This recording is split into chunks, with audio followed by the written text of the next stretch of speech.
और मुख्यमंत्री संवाद में इन्वेस्टर्स मीट का आयोजन किया गया है, जिसका उद्घाटन सीएम नीतीश कुमार ने दीप जलाकर किया। इन्वेस्टर्स मीट में देश के जाने माने औद्योगिक समूह अडानी समूह भी यहां पहुंचे हैं। सीधे लिए चलते हैं। हम पहले दिल्ली में पढ़ते थे, बाहर खेलते थे, लेकिन लगता था कि भाई बिहार में ये सारी चीजें क्यों नहीं हो सकती, ऐसी व्यवस्थाएं क्यों नहीं बनाई जा सकती। मेरा मानना है, after being a deputy chief minister, आदरणीय मुख्यमंत्री नीतीश कुमार जी ने मौका दिया, दूसरी बार हमको काम करने का मौका मिला। मुमकिन है, ऐसा कोई चीज जो नहीं है कि बिहार में नहीं हो सकता और राज्यों में और देशों में हो रहा है। अब एज एन एग्जाम्पल आप बताइए कि भाई बांग्लादेश जो टेक्सटाइल में जो काम कर रहा है वो हम बिहार में क्यों नहीं कर सकते।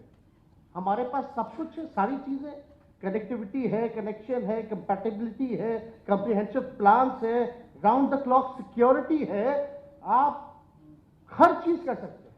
यहाँ सारे डिपार्टमेंट के हमारे पदाधिकारी अधिकारी इंश्योर कर रहे हैं आप लोगों को भाई कि आप लोग आइए, इन्वेस्ट कीजिए। हमारा गवर्नमेंट सीरियस है, गंभीर है कि बिहार के लोगों की तरक्की हो। और एक बात समझ जाइए, हम सब लोग इसी भारत के रहने वाले, जब तक बिहार आगे नहीं बढ़ेगा हमारा देश आगे नहीं बढ़ेगा। हमारा मैन पावर इतना है, स्किल्ड लेबर से लेकर के सारी सुविधाएं हम लोग देने का काम कर रहे हैं और हम लोग फ्लेक्सिबल भी हैं, गंभीरता के साथ फ्लेक्सिबल है। जहां अच्छा सुझाव आएगा, इनपुट आएगा, we will try to include all your suggestion. हम ये नहीं कह रहे कि भाई हम, आप सब लोगों को लगा होगा जितने अधिकारियों ने अपनी बात को यहां रखा, इतने पॉजिटिव ढंग से रखा है, कहीं भी नकारात्मकता नेगेटिविटी नजर ही नहीं आ रही है। We are open for everything. इसलिए हमने काफी जोर दिया कि भाई इस तरह के कार्यक्रम होते रहना चाहिए। और माननीय मुख्यमंत्री जी के नेतृत्व में क्या बेहतरीन ढंग से इंफ्रास्ट्रक्चर पे बिहार पे काम हुआ, चाहे रोड हो, बिजली हो, हर जगह पुल पुलियों की जरूरत हो, हर चीज में बेहतरीन ढंग से काम हुआ है। और हम आपको बता दें, बिहार का जो पहले तो बिहार झारखंड एक था, ज्यादातर इंडस्ट्री थी वो झारखंड में चली गई, माइंस वगैरह जितने रिसोर्सेज थे हमारे सारे वहां चले गए। लेकिन फिर भी आप लोग सब लोग जानते, बिहार जो है परेशान रहता है फ्लड से, ड्रॉट से, लेकिन फिर भी हम लोगों ने इतना बढ़िया कनेक्टिविटी बनाया। अभी रोड के सचिव ने बताया कि बिहार के किसी भी कोने से हम 5 घंटे में, चाहे कितना भी दूर का इलाका क्यों ना हो, हम वहां से 5 घंटे में पटना आ सकते हैं। और ये सारे हवाई अड्डे हैं, रेलवे स्टेशन से, एक कटार के यूएई से एक लोग हमसे मिलने आए, क्योंकि यूएई और कटार बहुत ही पैसों की वहाँ कमी है नहीं। वो बोले कि भाई हमको फ्रेश सब्जियां चाहिए, डेली सब्जियां चाहिए, फ्रेश वेजिटेबल्स चाहिए। और बिहार हमको लगता है कि थर्ड प्रोड्यूसर जो है वेजिटेबल्स का। हवाई अड्डा यहाँ है, कनेक्टिविटी है, 3-4 घंटे का रास्ता है। ऐसी व्यवस्था अगर एग्री बेस्ड अगर हम लोग इंडस्ट्री लाए, ऐसी व्यवस्था मार्केट बनाए जहाँ फ्रेश सब्जियां जो है एयरपोर्ट पर लगाएं, प्लेन से लेकर के जाए, तो होता है। और राज्य कर रहे हैं, लेकिन हम लोग कर सकते हैं। और बिहार का अगर ज्योग्राफिकली अगर आप देखिए तो every district is giving something. आप चाहे मिथिला चले जाइए, कोसी के इलाके चले जाइए, या चंपारण के अलग चाहिए, कहीं लेदर का अच्छा काम हो रहा है, कहीं हमारा फूड प्रोसेसिंग यूनिट्स लगे तो लीची है, केला है, मेज है, फॉक्सनट्स है। बताइए, फॉक्सनट्स मखाना जिसको हम लोग कहते हैं, पंजाब जाता है पैकिंग के लिए, लेकिन बिहार के लोगों को क्या मिलता है, क्या रेट मिलता है। सारा मखाना फोड़ना, पानी में घुस करके कितना मेहनत लगता है, ये आप लोगों को समझने की जरूरत है। लेकिन उनको मिलता क्या है, और वही पैकेजिंग कर दिया जाता है। बाहर जो है अमेरिका में इतना डिमांड हो रखा है मखाना को लेकर के, तो फूड प्रोसेसिंग यूनिट्स लगा सकते हैं। काफ़ी चीज़ें हैं जो हम लोग कर सकते हैं। और हमारे पास तो एक से एक पॉलिसी, प्लग एंड प्ले के बारे में इन्होंने जिक्र किया, बढ़िया चीज़ है। लैंड पुलिंग पॉलिसी पे हम लोग जो है काम कर रहे हैं। हम लोग चाहते हैं कि भाई एक ऐसा इंफ्रास्ट्रक्चर बने, क्योंकि बिहार के शहरों में भी अगर देखिएगा तो फैलाव हो रहा है, आबादी बढ़ रही है और शहर जो है बढ़ता जा रहा है। तो उस हिसाब से इंस्टीट्यूशनल इलाके जो हैं उसको चिन्हित कर लिया जाए, कमर्शियल वो कर दिया जाए।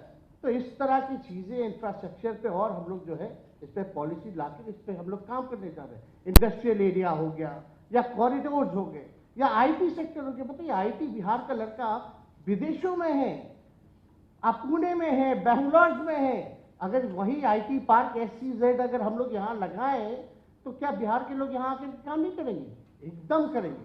हम तो बस इतना ही कहना चाहते हैं कि अब क्या हो रहा है कि भाई जो जिस राज्य में अपना बसा लिया, अब कोई भी नया राज्य जाना ही नहीं चाहता। ये बस आप लोगों को दिमाग खोलने की जरूरत है और परसेप्शन बदलने की जरूरत है। परसेप्शन इस हिसाब से हम बताएंगे कि आप लोग कहीं भी इन्वेस्टमेंट करते हैं तो अपना पूरा रिसर्च करते हैं, डेटा मंगाते हैं, माहौल देखते हैं, पॉलिसीज देखते हैं, तब जा करके जो है आप इन्वेस्ट करते हैं। लेकिन परसेप्शन एक तरह से कथाकथित बिहार का क्या बनाया जाता है। अभी माननीय मुख्यमंत्री जी के नेतृत्व में नई सरकार महागठबंधन की बनी, रातों रात हेडलाइन और न्यूज मीडिया में चलता है कि बिहार में जंगल राज की वापसी। अब ये क्या मतलब है? हम इतना ही कहना चाहते कि भाई इन मीडिया वाले को जो चलाना है चलाने दीजिए, इन पे भारी प्रेशर है, लेकिन मीडिया और हेडलाइन देख करके अपना व्यू मत बनाइए। आप लोग जो है कॉन्क्रीट डेटा पे जाइए ना। अभी हमारे DGP साहब कितना बढ़िया बात बोल रहे थे, NCRB कहाँ पर। अगर हमको परसेप्शन बनाना है तो हम किसी के बात पे मानेंगे कि हम अपना स्टडी करके जो फैक्ट है, जो फैक्ट फिगर है, जो डेटा है, उस हिसाब से हम लोग निर्णय लेंगे। आज आप लोग भी स्ट्रैटेजी बनाते होंगे कंपनीज का बढ़ाने का, तो क्या चीज देखते हैं? डेटा देखते हैं, अलग से कंसल्टेंट बुलाते हैं, प्लान बनाते हैं, शेयरिंग होता है, हर एक चीजों का नॉलेज होता है, तब ना करते हैं।